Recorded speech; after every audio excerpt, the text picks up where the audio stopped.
Hey everybody, how's it going? Thanks for joining me this afternoon. I've got a great stream with a great guest that I think you're really going to enjoy. So, as you know, on the show, of course, we do some news of the day. We do follow events, but we also like to dive deep into theory. We like to look at the principles behind what is happening, understand some of the ideas that shape and form the political experience. And so we've been diving into the works of Joseph de Maistre, one of the most based political theorists of all time. And we've been looking at his work study on sovereignty so we can better understand the idea of power, where it comes from, how it's wielded, how nations are formed, all of these really critical things.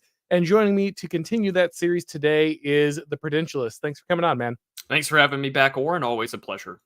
Absolutely. So this is our third part of the stream. Of course, there's a playlist if you want to check out the previous ones, but we'll be talking about relevant topics. You don't have to go back and watch those before you watch these to enjoy this one. All right, so we are diving back into study on sovereignty. We're looking at chapter 10 of the first book. The work is it's basically a long essay divided into what he calls two books, but I think it's like 70 pages total, really, for this whole thing. So we're moving into chapter 10, and he's talking here about the national soul. And what he talks about here is kind of what allows people to form their identities, what allows people to have a solid relationship to each other, an understanding of kind of right relationship with the way the nation should be, with the way they should act. And he says a really important thing about this is, yet again, it's something he hits on over and over again in study on sovereignty, is the importance of these things being set in stone before someone enters into the political, understanding what is right, what is wrong, what is the goal of man, what is the good life, what is your relationship to the divine, what are your duties to your family. These are things that should not be individually pulled apart, assessed, reasoned out. He said these things can't be done that way. Instead, they must be informed by what he calls prejudices, which is, I think, a really important word that we'll get into here in a second. But he says, really, from the cradle, you have to be surrounded by dogmas. I'll just read a little bit here because it's pretty good. He says, human reason left to its own resources is completely incapable not only of creating, but also conserving any religious or political association, because it can only give rise to disputes, and because to conduct himself well, man needs belief, not problems. His cradle should be surrounded by dogmas, and when his reason awakes, all of his opinions should be given, at least all these relating to his conduct. Nothing is more vital to him than prejudices. Let us not take this word in a bad part. It does not necessarily signify false ideas, but only in the strict sense of the word, any opinion adopted without examination. Now, these kinds of opinions are essential to man. They are the real basis of his happiness and the palladium of empires. Without them, there can be neither religion, morality, nor government. There should be a state religion, just as there should be a state political system, or rather, religion and political dogmas mingled and merged together should together form a general or national mind sufficiently strong to repress the aberrations of the individual reason, which is, of its nature, the moral enemy of any association whatever, because it gives birth only to divergent opinions. All right, Prudentialist, this is basically the opposite of everything that we hear today, right? That that you're gonna have these opinions. The world is not formed a priori. You do not, sit in the original position or the state of nature and create who you are and what your values are, choosing each and every individual part of this. Instead, he says, when your reason awakens, you should already be surrounded by these prejudices, these inbuilt understandings of the world. And of course, if we think about that, it's true, right? We can't reason from nothing, but that's not really how we're taught to approach the world today.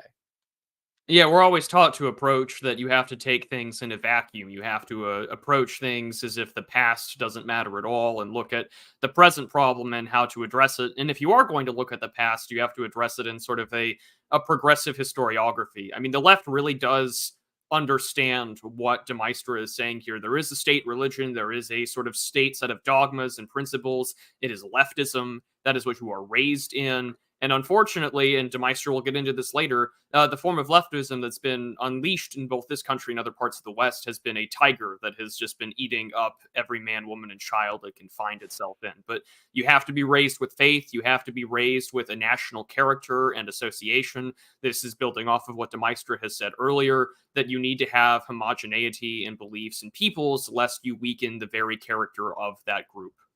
And you're right, that's so critical. The left understands this, right? They are not scared of propaganda. They are not scared of understanding that they need to control the organs of state information, education, these things, and we'll talk about that more. He gets into that in depth here, education. But they understand the importance of that because they need to establish those dogmas. They need to be too well seated. I'm going to read another section of this really quickly. Likewise, if each man makes himself the judge of the principles of government, you will see immediately the rise of civil anarchy or the annihilation of political sovereignty. Government is a true religion. It has its dogmas, its mysteries, its priests. To submit to its individual discussion is to destroy it. It has life only through the national mind, that is to say, political faith, which is a creed. Man's primary need is in the is that his nascent reason should be curbed under a double yoke. It should be frustrated and it should lose itself in the national mind so it changes its individual existence for another communal existence. Just as a river flows into the ocean, really exists in mass of water, but without name and distinct reality. So again, something that a lot of people I think would probably be shocked to hear, but he says, look, every government is going to have this religious aspect. You're going to have the priests of the religion. You're going to have these mysteries. You're going to have these dogmas, and of course, that's true when we talk about the American, civic religion. People will call it that very freely. Often, they're talking about teaching. Here's the Declaration of Independence. Here's the Constitution. Here's the Bill of Rights. Here are all these critical documents that weave us together, that set our principles, right, that define us. Even many people who claim that America is a creedal nation, what they're saying is America is a religion, right? When people say America is a creedal nation, what they're really saying is America is at its core is a religion you can adopt. And just like if you could become a Christian by adopting Christian principles, or you become a Muslim by adopting Islamic dogmas, these different parts of the faith will be critical. And whether we like that relationship, whether we feel comfortable as post-enlightened humans with that relationship with government, it is going to exist either way. Yeah, absolutely. I mean, this is why you will hear people from sort of centrist types where they'll just be like, "Well, America can be anything, like it's guns, beer, and freedom." And I mean, if that's your creed, that's an incredibly weak creed that can be changed as long as, the appropriate kind of goods or treats and goodies are dealt out to the people. But I mean, also in there, you see Joseph de Maistre's rather strong Catholic anti-Reformation character come out here, because he's applied this principle before when it comes to, say, sola scriptura. Like, if every man is the interpreter of doctrine and dogma, the same issues that we saw between the Reformation and the split between the Protestant Reformation and the Catholics, the same thing's going to happen with the emergence of democracy. If everyone can determine what the creed is, you unleash national anarchy, you unleash the very terror that happened in France. And so you're seeing a very high church, hard line, it's basically race, religion, divinity. These are the things that make a people. And the moment we start debating what is actually those things, we set ourselves up for an identity crisis that leads to violence and leads to the dissolution of the people. Absolutely. That's certainly what he is looking at here. This is again why I think it's so important to look at works like this, because they come from an older time, an older place, a space where people are thinking in a very different way, but a way that was very common for hundreds of thousands of years. And so today people often have not interacted with just kind of a blunt explanation of this kind of thought. And even if you're somebody who disagrees with some of these things, it's still really critical to put yourself outside of, again, books that were just written in the last century or so. You really need to put yourself in touch with people who are coming from an entirely different frame, one that is a far longer lineage than perhaps the one that you're currently interacting with. All right, so his next chapter is going to be on public education. But before we dive into public education, let's hear from our sponsors at ISI. Universities today aren't just neglecting real education, they're actively undermining it, and we can't let them get away with it. America was made for an educated and engaged citizenry. The Intercollegiate Studies Institute is here to help. ISI offers programs and opportunities for conservative students across the country. ISI understands that conservatives and right of center students feel isolated on college campuses and that you're often fighting for your own reputation, dignity, and future.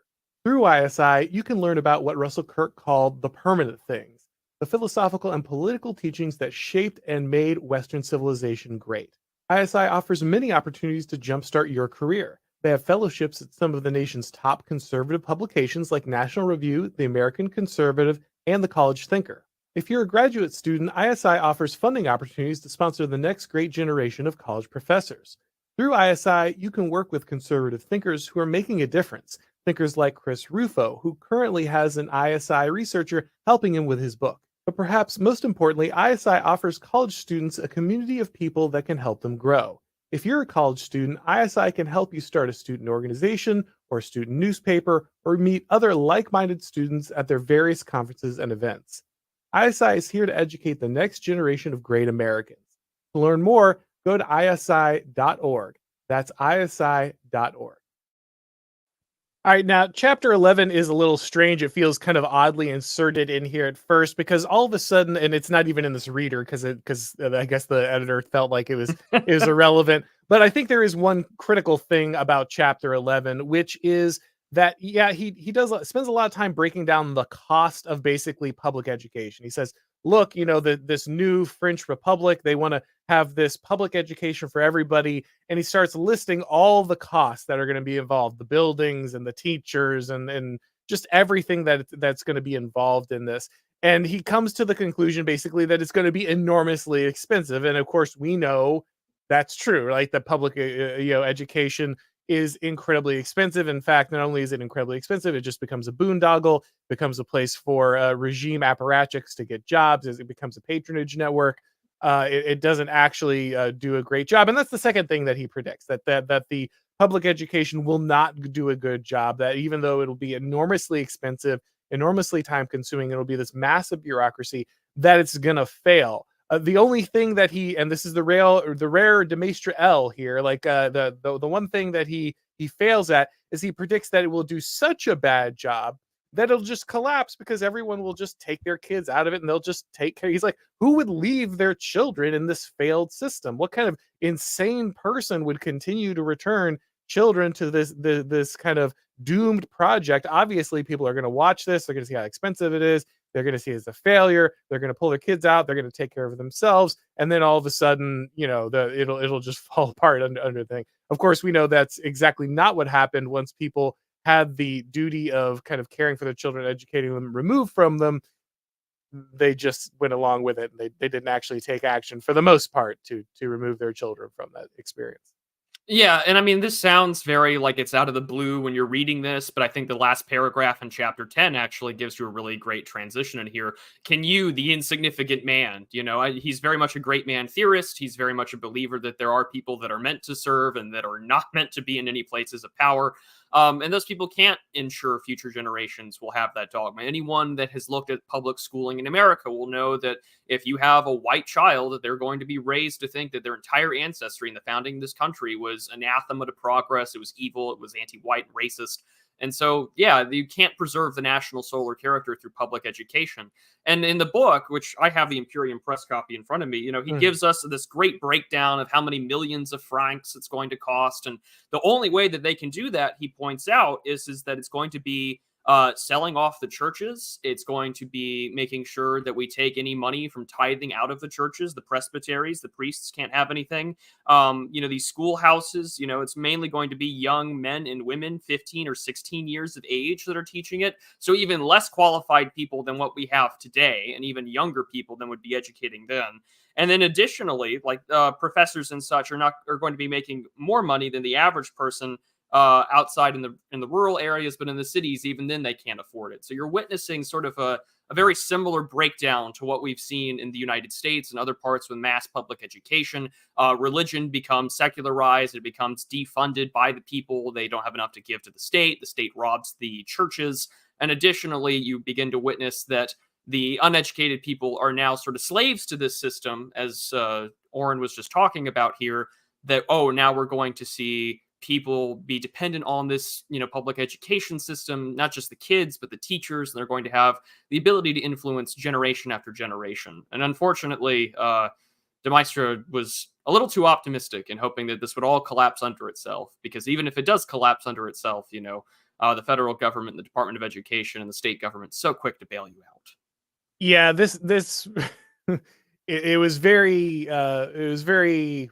optimistic of him to assume that parents would just never stand for this, that they could not imagine a moment where parents would simply abandon that particular duty to their children. And then this is something where I think Bertrand de Juvenal, of course, does great work talking about why totalitarian states must collapse every kind of duty to each other, break down every bond, remove every barrier. They have to remove these different spheres of influence. I think de Maistre was a little too optimistic about the continued resilience of those barriers, those bonds, those spheres of influence to ward off some of the worst aspects of the state.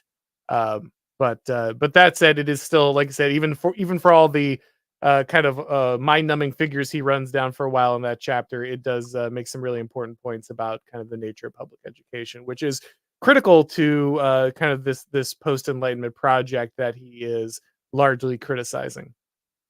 All right. Absolutely.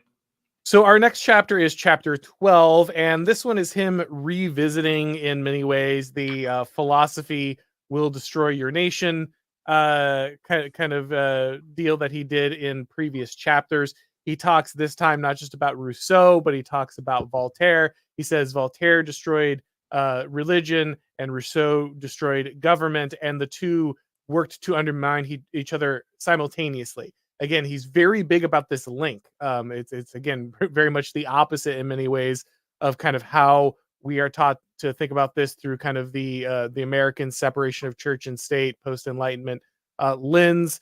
He very much sees these things as critical. They're woven together. They will always interact with each other. They will always inform each other. And the corruption of one is inevitably the corruption of the other. And so he says that these two Enlightenment forces both looked to pull apart what we knew. They destroyed the kind of healthy dogmas and prejudices of both faith and government, kind of splaying both open to human reason and inevitably deconstructing both. So again, this is why I think it's so important to read people like de Maistre, because he's writing right after the Enlightenment occurs, right as it's occurring, and these things are spooling up. We're sitting at the end of this thing, watching the kind of the bones get picked clean of both kind of right religion and right government, wondering how all this stuff got deconstructed. He was calling this shot, back in the 1790s.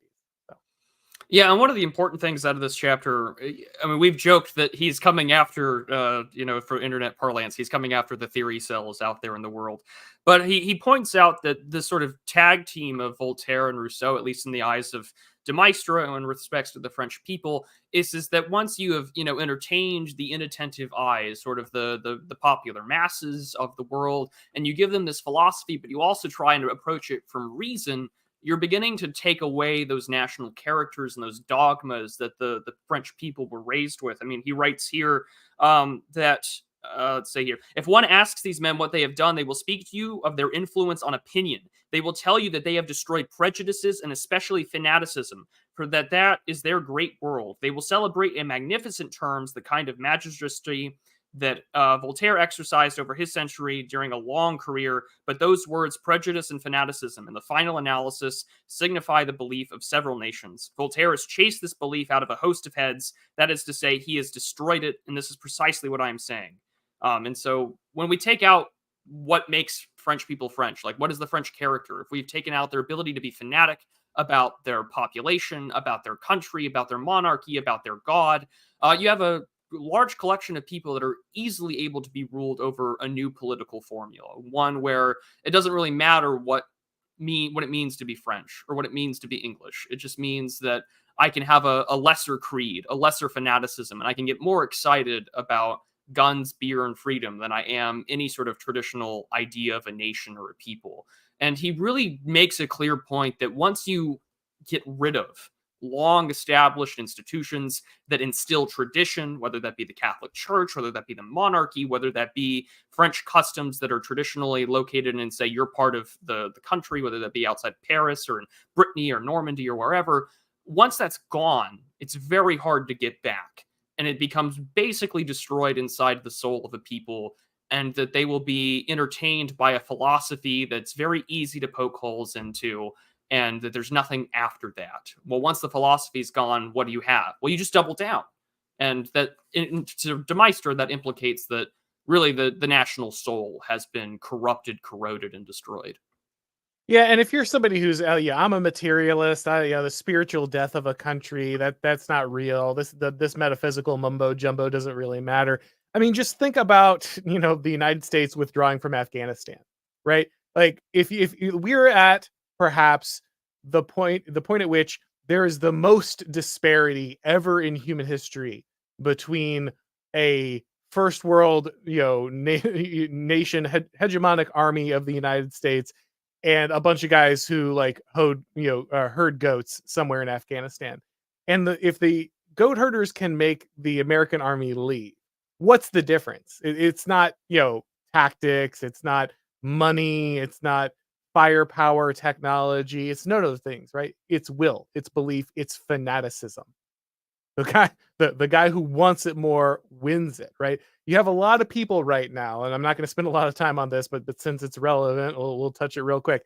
A lot of people right here now blown away by the fact that many Palestinians are willing to trade everything, including their children, for the elimination of their enemies. And they say, "Oh, this is barbaric. Oh, this is," and sure, it is. And guess what? It also means fanaticism has an incredible power all its own. It can destroy all kinds of modern things that we don't believe should be assailable by by kind of these old antiquated beliefs. But the strong gods come back, and you got to understand that these things are real and they have a really serious impact on your society. Yeah, I mean, the same thing can be applied to any issue that you're kind of seeing in America. It's about will. I mean, is there a will to overcome sort of anti-natalist rhetoric? Is there a will to overcome the vibrant, anti-white racism or the anti-Christian attitudes in your country? Those guys are, like Auron said, they're willing to die for it. And the question I think has become for a lot of people, well, what are you willing to sacrifice other than maybe getting in an account banned? And then when we see people who do sacrifice things, like those who get debanked or those who get canceled, we act as if, oh, they're dead. Oh well, so be it. Bye bye. And that's the destruction of soul. That's the destruction of fanaticism and our destruction of prejudice, and not in the prejudice of like, oh, I hate this group of people. Prejudice in the ability to discern, no, this is bad for my country. This is bad for my people. This is bad for my children.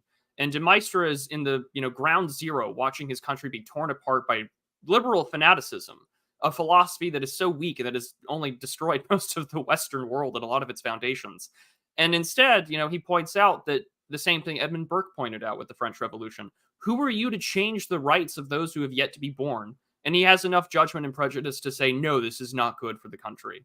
And the same thing I think can apply to what's going on overseas, and the same thing that we should also take a look at here in America with our own cultural battles is, words are one thing, but we do have to protest. We do have to do things like that, because if not, we're as empty in our philosophy as the liberals that he's criticizing here.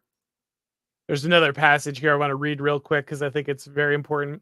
Wherever the individual reason dominates, there can be nothing great, for everything great rests on belief. And the clash of individual opinion left to themselves produces only skepticism, which is destructive of everything.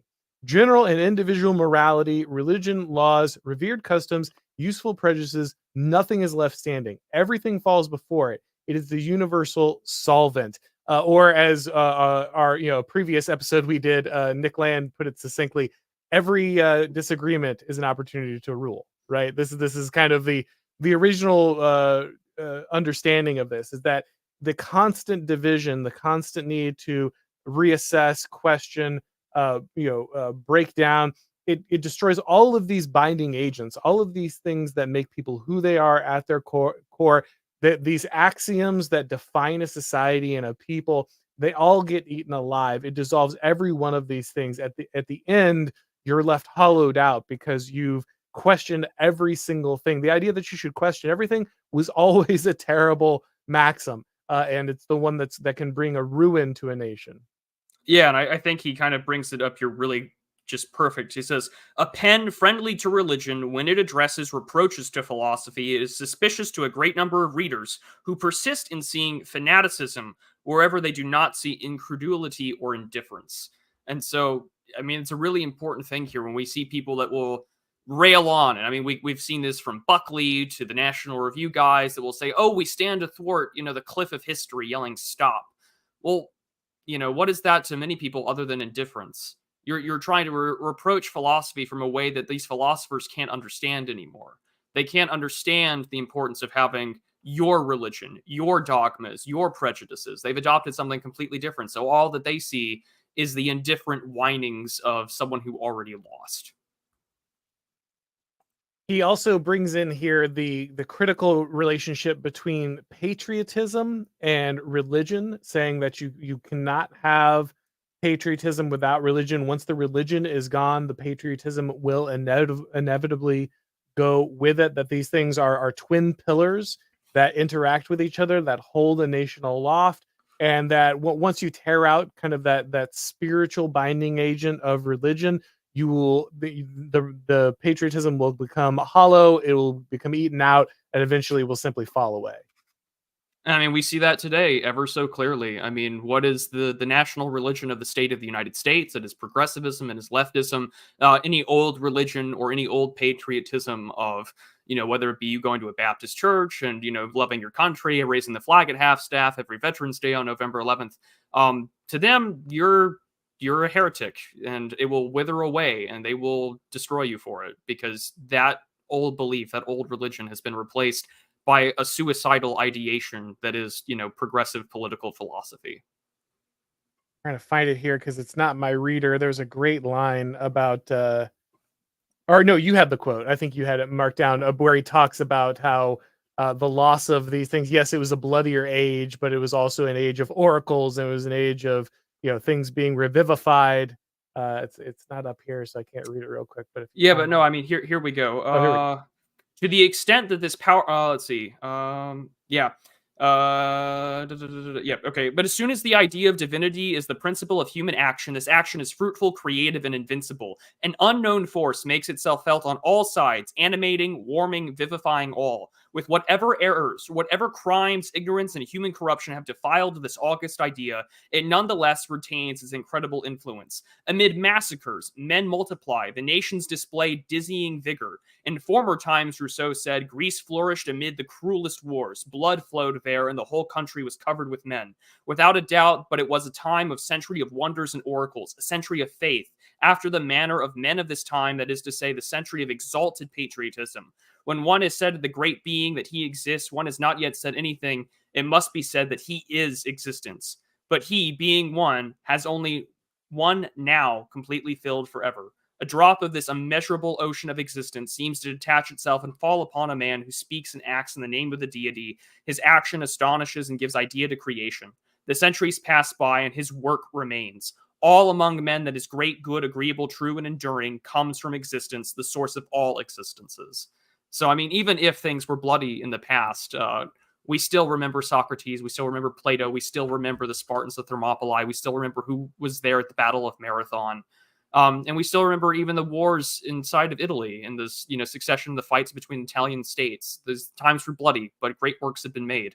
And once you abandon all that and you abandon the drive to create something because you believe in it to a point that you're willing to fight for it, you become an indifferent philosopher, and you become someone without fanaticism, without belief. And to quote the line from the movie Troy, he's like, "That is why no one will remember your name." And Yeah. that's a really damning indictment from de Maistre. It really is, and and especially echoing to, I think, people of the modern day, because again, I think what people, when things like what happens, in the Middle East, or whenever conflict breaks out anywhere at this point, the first reaction of pretty much every modern nation, every wealthy kind of comfortable nation is, how could anyone actually fight for something they believe in?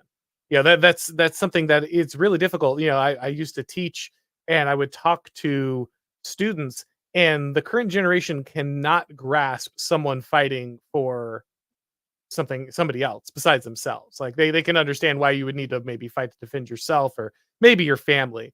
But the idea that you would defend a nation, defend the honor of something, that's the fight for the glory of something. That's just completely foreign because we've become so soft in these ways, and myself included.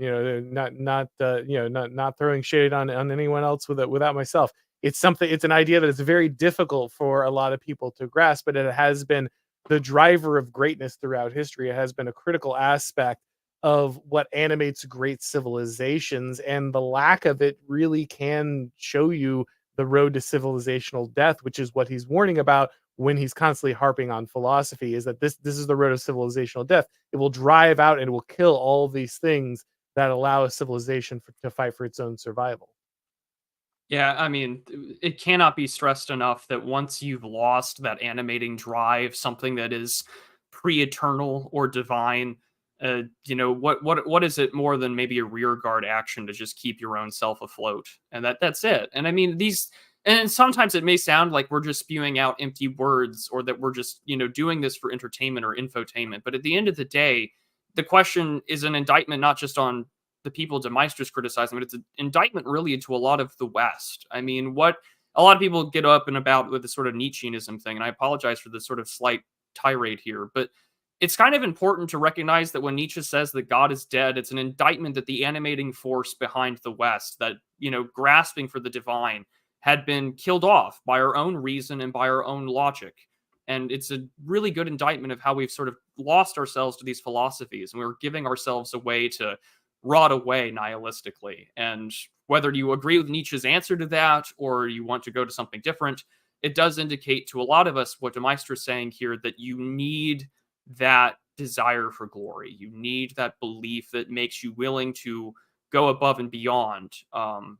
And whether that comes at a cost, it may be determined by you or someone else, but you need to have that belief system, whatever it may be. Yeah, I think Nietzsche's, he was saying, "Hey, look at the blood on our hands. We have to become worthy of this murder. We have to find a way forward without it." And the question of could men do that seems to be the answer was absolutely not. And so, the only thing to do is then to look back to that which had animated before.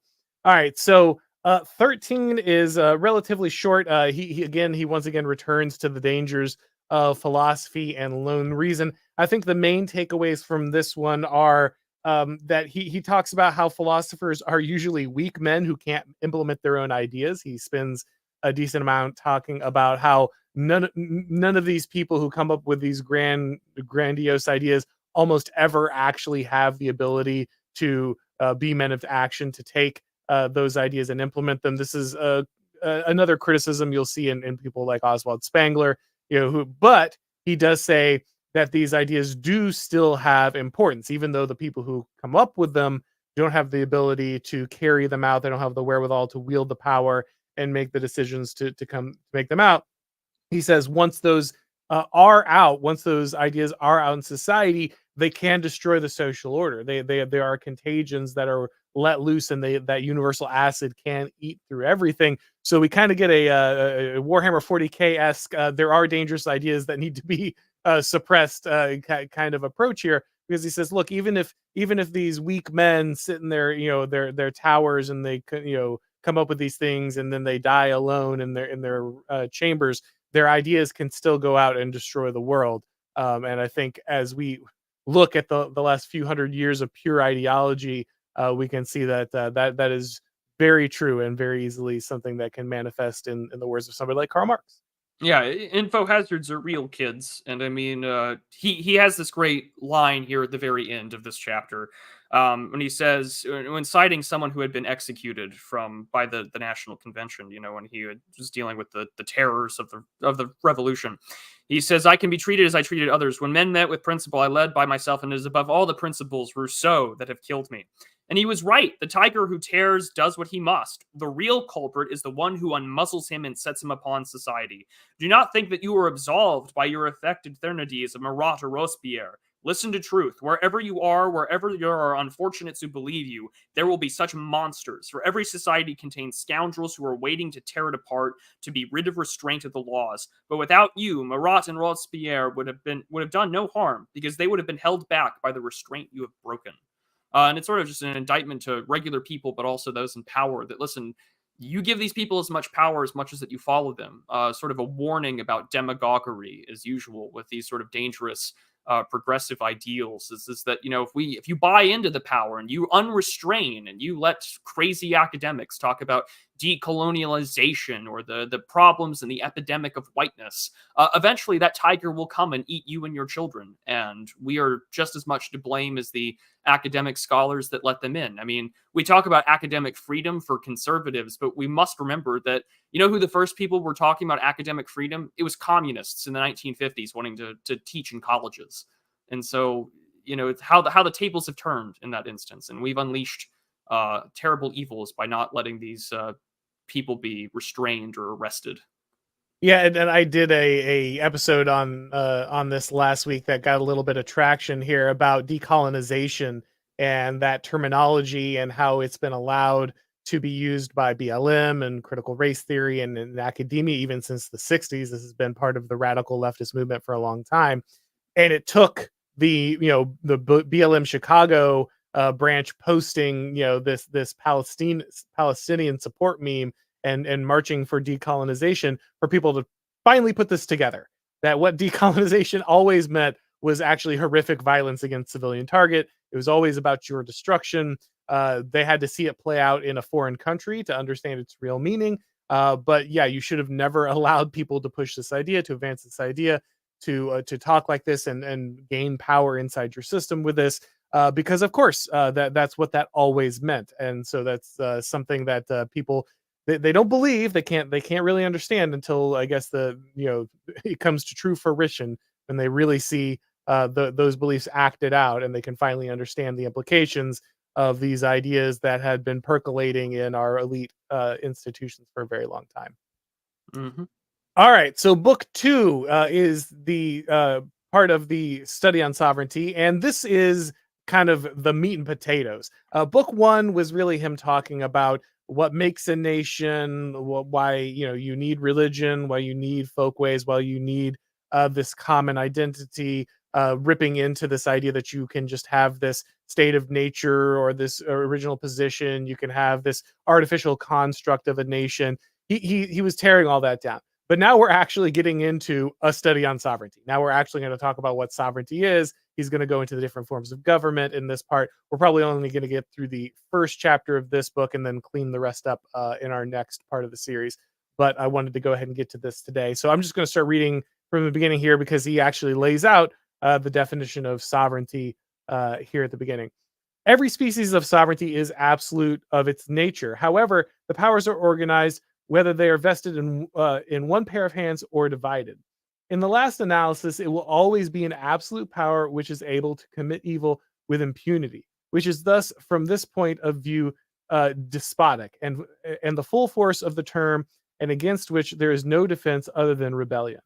Whatever sovereign powers are divided, the conflict of these different powers can be looked on as the deliberation of a single sovereign whose reason weighs up the pros and cons. But once a decision has been made, the situation is the same in both cases, and will of any sovereign whatever is always invincible.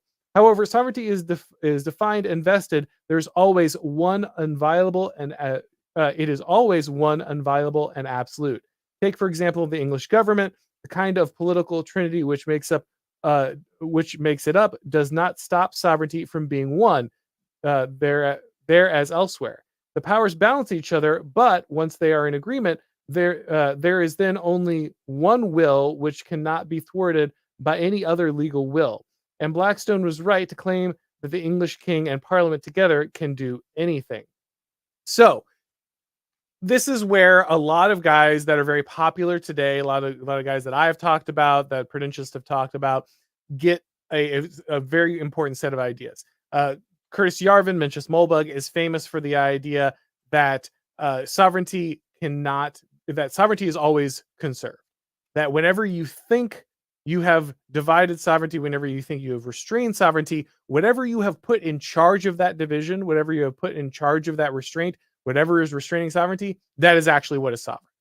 There is never this situation where you can truly restrain the force of that power.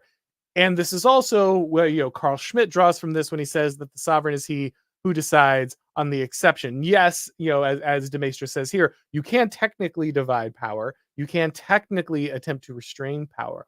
But at some point, there will be somebody who can unify that power. And once that power is unified through whatever the process, whatever the decision is, then that force is made. And that is the true sovereign. That is the force that is without restraint. That is the absolute power that will be brought and will make decisions and will not be held back once it's set in motion.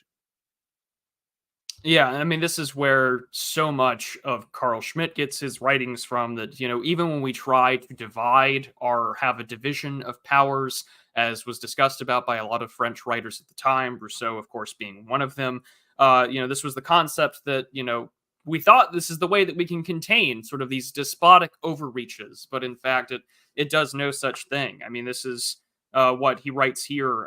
De Maistre says, the famous division of powers, which so agitated French heads, does not really exist in the French Constitution of 1791. In order for there to have been a real division of powers, the king would have had to have been invested with a power capable of balancing that of the assembly and even of the judging of the representatives in certain cases, as so he could judge others. But the king lacked this power, so that all the labors of the legislators only succeeded in creating a single power without counterweights, that is to say, tyranny, if one makes liberty to consist in the division of powers. It was all very much worth tormenting Europe, perhaps spending 4 million men crushing a nation under the weight of all possible misfortunes, and then defiling it with crimes unknown to hell. I mean, he's calling out the idea that, hey, this division of powers things is worse than anything that the devil could come up with. But, if there's no way to keep Congress in check, if there's no way to keep the National Assembly in check, then there really is only one sovereign, and it's in a crowd of people that have no real way to check on them. And I mean, we see this problem exist today in Congress, to where, well, who really decides our exceptions today? And it always kind of becomes the mask, the mystery cult of power, as Curtis Yarvin writes, because, we have on paper how our representatives are supposed to act. And I think I've said this before, but I mean, if you want the most honest 5 minutes of a congressman saying anything, go look up former Senator Ben Sass's statements during the Brett Kavanaugh hearings, because he'll tell you straight up, Congress doesn't do its power. It's abdicated its responsibility to federal bureaucracies and federal agencies of three-letter, alphabet soup in the executive branch. We write laws that just simply say department heads and secretaries get to do this.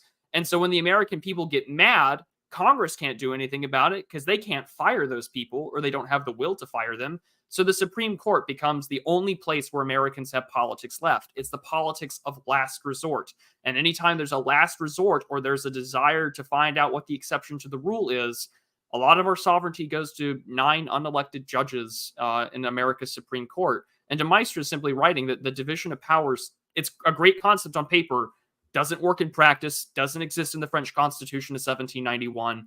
And as we clearly see today in America, the division of powers we have today, there's no real way to counterbalance the other ones, because you don't see Congress voting to depose judges and impeach them at will. I mean, we didn't get rid of Ginsburg anytime she was there. We didn't get rid of any ones in the federal circuit courts that made it easy for big corporations like Purdue and the Sackler family to get off scot-free, despite killing thousands of people with opioids. So no, we don't really have a division of powers, and sovereignty resides in those that can determine not just the exception, as Schmitt would say, but to ensure that the people who get away with it keep getting away with it. Yeah, and he specifically says, that the sovereign cannot be judged. That anything that judges the sovereign is the actual sovereign. And he also says that, the power is really held by those that exercise it. So he's once again attacking this idea of a truly representative government, popular sovereignty, where you're gonna have the people are in charge. He says once you've handed that power over to these representatives, once you've handed this power over to this ruling class, if they're the ones exercising the power, then they're the ones that effectively have the power. You can say you have popular sovereignty, you can say the crowd of the people have the power, but they're only exercising that power basically if they're the mob directly taking it out on somebody. If they're handing that power symbolically over to a group of people, and they're never as individuals, actively asserting that power, then they don't have it. And that's kind of, again, the key of decisionism. It's who's actually making the decision, who's actually exercising power. And this is another reason that kind of the classical conservative small government only at any cost kind of approach has also failed in many ways when it comes to the American government, because that dedication to, we don't exercise power. The only thing we do is restrain power. We try to restrain it when our enemy's in charge, and then when we're in charge, we don't exercise it. Well, that means that only one side ever grows their power, and the people who actually exercise power are the actual sovereigns.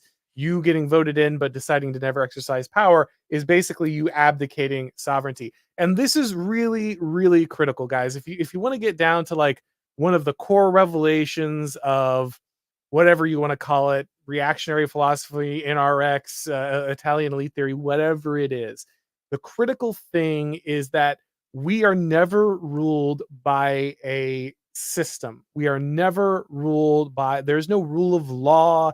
There is no rule of constitutions. There are only ever rule of people. And if the people are worthy of those things, then you will flourish. And if the people are not worthy of those things, you will falter. Laws do not enforce themselves. Constitutions do not make peoples. Like paper documents, rules, systems, ideologies, they cannot in and of themselves maintain a civilization and create justice. Those things can only ever be done by people. And while that's really scary for us, because we're taught that that's dangerous. Power in the hands of individuals is dangerous, and it needs to be dispersed, it needs to be spread out. We don't want to see it. We want to pretend it's not happening, but it always happens. It's the only question is, are the people in charge good, or are the people in charge bad? It's never a question of will people be in charge of you. You will be ruled. So if you will be ruled, if there will be a sovereign, we might as well know who they are and have and know if they're doing a good job. And that's really a critical thing to understand here. I mean, this is why a lot of the early writings in Unqualified Reservations, that's why Yarvin would call himself a formalist. He's just like, put power out there, name it, at least make this better than the sort of mystery and how we understand things. That's why he kind of wants to have it easier to just identify who's in charge and who isn't. As for de Maistre, he talks about the aspects of sovereignty. And he says, too many details on this particular topic would be uncalled for here. Suffices for us to know that sovereignty is necessarily one and necessarily absolute. The great problem, then, is not to prevent the sovereign from willingly, invincibly, which implies contradiction, but to prevent him from acting unjustly. The Roman jurisconsults would have been much criticized for having that the prince is above the laws, but it would have been more charitable toward them to observe that they meant only civil laws, or more precisely the formalities established for different civil acts. But even if they had meant the prince could violate moral laws with impunity, that is to say, without being able to be judged, they would only have advanced a truth, no doubt sad, but incontestable. While I may be forced to agree that we have the right to massacre Nero, I would never admit that we have the right to judge him. For the law would never admit that the right to, where he would never be judged to be made either by him or another, which would imply either a law made sovereign against himself or a sovereign above the sovereign, two suppositions equally inadmissible. I mean, this goes back again to the aspects of culture, dogmas, religion, that, who are we to judge the king? But I mean, if he does something wrong, yeah, we can kill him. That's perfectly fine. But I can't judge the man. He is sovereign. He is above me. He is, whether in aristocratic societies, there's always been sort of a landed gentry class that is going to be above those and are the ones that are successful, whether by divine right of kings, by hereditary monarchy, or birthright. He can't violate moral laws. And that's why morality is so important to hold on to, that religious fanaticism, these public dogmas and prejudices. And that once you get rid of those things, as we've just spent the last hour talking about, once you get rid of that, once we have philosophy, once we have indifference, once we have no willpower to actually rise up and defend anything, then you can be abused by anybody. Unjust kings, unjust sovereigns, really crappy congressmen that make millions of dollars a year off defense contracts while advocating to let millions of more people in who have no right being in this country. That's how we get here. And yeah, he kind of gets a little spicy, a little Fed posty, like, yeah, we can't judge Nero, but we can kill him. Yeah, I actually it's a totally different world than what we have now. The sovereignty is just a whole different, it's so alien to us that yeah, Nero can fiddle while Rome burns, and we can't judge him for that. But if he violates the divine right of Jupiter or Mars, then all bets are off. Yeah, I had that same passage written down as a key one because it's a really, like you said, it's a really different understanding, and I think in many ways a more honest understanding. Like you said, Curtis Yarvin focuses a lot on formalism. Let's at least know who this guy is, even if he's doing a terrible or terrible job. If he is doing that, and we know who it is, then the consequences can be clear. Even then, we know what's going on. And de Maistre is agreeing here, right? He says, look, Nero, we know who the emperor is. It's Nero. Yes, he has all the power, but if he's crazy and he's doing a terrible job and everybody knows he's doing a terrible job, then maybe we just get rid of him, right? It's this off and on switch that people are uncomfortable with, right? As post-enlightenment modern people, we want every decision to be dispersed. We want everything to be orderly. We want it to go through a procedure. We want there to be rules and regulations. I want to check the constitutional article for that, and what are the rules of order in the Congress that we need to go through to remove this. He's like, no, like either he's an absolute sovereign or he's dead meat, right? Those are your two options. Like that, you flip the switch. Either this guy he's got the power, he wields it, he solves the problem, or he does such a terrible job that we all understand that he needs to be removed. But at no point does that remove the office or its sovereignty, right? Like the people can be sovereign in the moment in which it removes the ruler, but then it cedes that sovereignty back over to a new ruler, right? And this is something that has happened, of course, throughout history. There is an accountability mechanism in monarchy. It's because you're the one guy, and if something goes wrong, everybody knows who to go for, right? There's no confusion about who sent the troops, or who put you in jail, or who made the nation poor, or who got you into the disastrous war, or who opened your borders to invaders. Like, none of those things is confusing. You know who to blame. And so he's saying this is a return to this, and this is also why he says, again, like, it's not about removing the sovereignty. The sovereignty can't be removed. There will always be someone who ultimately unifies that power into a decision. The only thing you can do is find out whether or not that person is moral, find out whether or not justice is being done in that instance. You can never remove the decision, which again, as modern people, is something very, very uncomfortable for us. We want those decisions dispersed. We want that responsibility spread out. We don't want to think that there's ever an existential crisis, ever a reason to have to act. There should only ever be procedures and careful deliberation. But de Maistre is really pushing back against that notion, saying, no, this is always the relationship between the ruled and the rulers. Yeah, and I think this is a really important thing to hold on to, and this goes back to his criticism of the sort of separation of powers, or the ability that we can have one branch of government hold against another. Every time that we bureaucratize or we say, oh, this is a check against that, it's very much like the old story of how do we get rid of like a rat infestation. Oh, well, we'll just get a bunch of snakes. They'll eat the rats. Well, then how do we take care of the snakes? So we'll bring in like a bunch of any other sort of animal to go in. We'll bring in a bunch of badgers to do that. Well, how do we get rid of the badgers? We'll put in owls, and just it escalates until you have so much bureaucracy, so many animals, you don't know what you're doing. And for us, that's a key question. We say, oh, the president's in charge. He's not in charge because, well, especially this president with Joe Biden. But I mean, Yeah. you have a laundry list of executives and secretaries and joint chiefs of staff.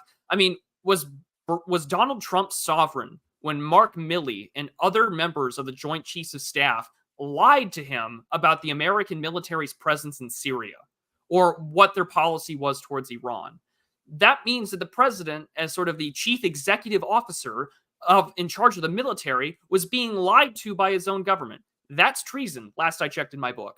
And so now you're in a position where, yeah, we have all these sort of ways to bureaucratize and diffuse it and to separate it out. Well, then all that that's done is it's made it impossible to tell us who sovereignty is and where sovereignty lies and who's in charge. Because now there's not just one guy I have to take care of. There's not one Nero, but potentially thousands, if not hundreds of thousands of Neros that one would have to get rid of. And some would argue that means, yes, that means the continuity of government.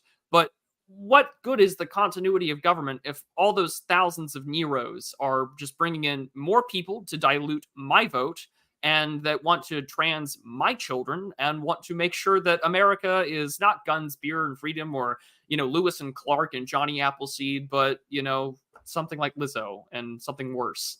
Like, we have movies now to Americanize the new populations about flaming hot Cheetos and Air Jordans. That's the creedal nation that progressives want. And it becomes harder and harder to determine, well, who do I need to get rid of or replace here in order to not have this happen?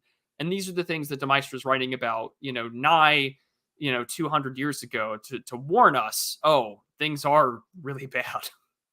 Yeah, if you want to understand the American political system in 30 seconds, think about the fact that Mark Milley lied to the elected president of the United States about military action, ignored his orders. Mark Milley is still in power. Donald Trump is facing criminal charges. Yep. If you if you want to understand the flow of power in America, you want to understand where sovereignty lies in America. There you go in one quick and easy example. All right, let's go ahead and go over to our questions of the people. But before we do that, Mr. Prudentialist, is there anything people should be looking for from your end?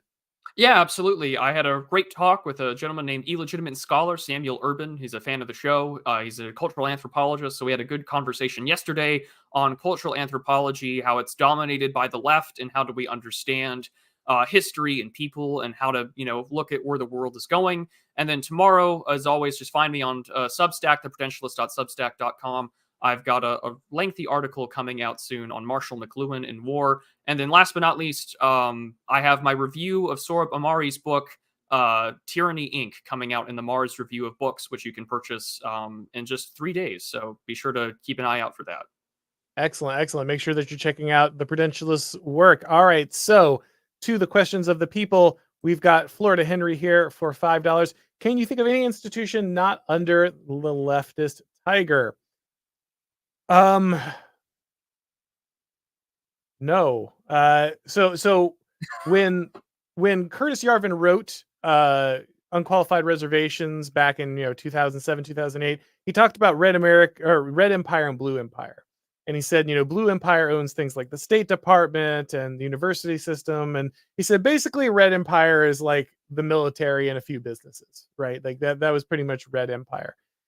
And at this point, in the 20 or so years almost since he wrote that, those things have all been captured. There really is almost no institution that even wields its power pretending to be in the interests of Red America. I guess technically, the Republican Party at least makes noises about being, for Red America. But of course, I think we can pretty much all see that that's all that is, outside of maybe a few individuals. The Republican Party is deeply interested in the approval of places like the New York Times, and completely uninterested in, say, the well-being of someone in Alabama.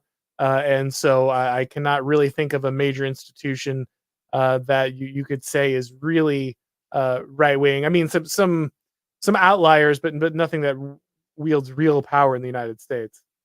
Yeah, I mean, this is why the Conquest 3 laws are so important to understand. And it also they're kind of a really great way to indicate maybe hereditary monarchy is not all that bad. Because when, we're conservative about the things we know the most, and we tend to be very likely, any right-wing institution that isn't explicitly right-wing will inevitably become left-wing. And that, any organization that does bad things, just assume it's being ran by a cabal of your enemies. And that's a big thing. Number two, especially, is really important, that any institution not explicitly right wing, it will inevitably become left wing over time. And the same thing with like right wing institutions. This is that if you give things up to a board, or if you don't, make sure that you have a trusted successor, things can go in a radically different direction. I mean, the Ford Foundation is an excellent example of that. After the original founder of the Ford Foundation died, the board, took over rather than his sons, and it's led to all sorts of progressive causes being funded.